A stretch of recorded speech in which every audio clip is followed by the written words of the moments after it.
আসসালামু আলাইকুম দর্শক, জয়পুরহাট জেলার নতুনহাট গরুর বাজার থেকে আমি মোহাম্মদ ফিরোজ হোসেন, খামারি উন্নত মানের গরু পালন জয়পুরহাট বর্ডার সীমান্ত এলাকা থেকে আমি আসছি আপনাদেরকে ভিডিওটা তুলে ধরার জন্য। যারা বিদেশ থেকে আমাকে দেখছেন, বিদেশি ভাইদেরকে আমি স্যালুট জানাই এবং অন্য জাতির প্রতি আমার বিনম্র শ্রদ্ধা থাকলো।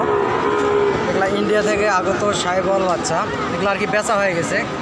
এগুলো একটা করে গরু 60-62 হাজার করে বিক্রি হয়ে গেছে। এখন বাচ্চাটার লাভি অনেক সুন্দর, লাভি আছে, বাচ্চা দেখতে অনেক সুন্দর, অনেক।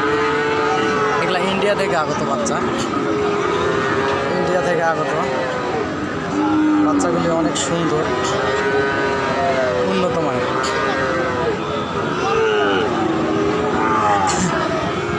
আমাদের এখানে সীমান্ত এলাকা, জয়পুরহাটের সীমান্ত এলাকা, এখান থেকে মোটেই ইন্ডিয়া বর্ডার 7 থেকে 8 কিলোমিটার দূরে। এই বর্ডার থেকে আর কি এখানে ইন্ডিয়ান বাচ্চা পায়। সব কটা বাচ্চার লাভই আছে, সব কটা বাচ্চার লাভই আছে। এগুলা ইন্ডিয়ান বাচ্চা, ইন্ডিয়ান, এগুলা আরিয়া বাচ্চা। এগুলো 60-62 এরকম দামের মধ্যে বাংলাদেশের বিভিন্ন জায়গা থেকে খামারি ভাইয়েরা এবং অনেক ব্যবসায়িক ভাইয়েরা আসে, এখান থেকে নিয়ে যায়।